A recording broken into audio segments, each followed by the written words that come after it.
আজ দাদা বৌদি এসেছে বলে আমাদের খুব আনন্দ। ছোট্ট বাচ্চাটাকে নিয়ে এসেছে কালকে, তো জোর জবরদস্তি ওদেরকে তো রেখে দিয়েছি কদিন ধরে। দাদাই বলেছিল থাকবো, তো আমরা খুবই খুশি। আছে ওরা খুব মজা করছে, পুরো দেখাবো ভিডিওটা। তো আমার হাজব্যান্ড সকালবেলা গিয়ে ইলিশ মাছ নিয়ে আসলো, এখানে ট্যাংরা মাছ রান্না হচ্ছে, ইলিশ মাছটাও করব। এখানে টমেটো দিয়ে ডাল হয়ে গেছে, আর এখানে চিংড়ি মাছ নিয়ে এসেছে, আর দেখো কত সবজি নিয়ে এসেছে। আর সকাল সকাল আমার একটা প্রাপ্তি হয়েছে, সেটা হচ্ছে এই এঁচোড়টা। এই এঁচোড়টা আমাদের পাশের বাড়ি, মানে একটু দূরে, দুটো তিনটে বাড়ির পরেই এই এঁচোড়টা আমাকে দিয়ে গেছে। বলছে এঁচোড় খাবি? হ্যাঁ, একটা কাকিমা। আমি খুব খুশি হয়ে গেছি, সকাল সকাল প্রাপ্তি।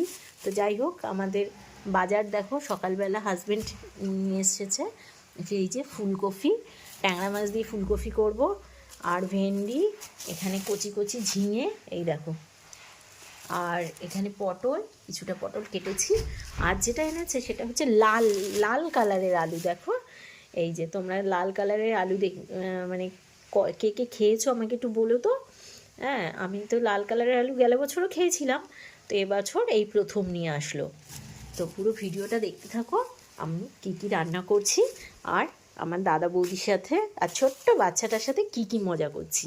আমার তো ভীষণ আনন্দ লাগছে, ছোট বাচ্চাটাকে নিয়ে খুব আনন্দ করছি।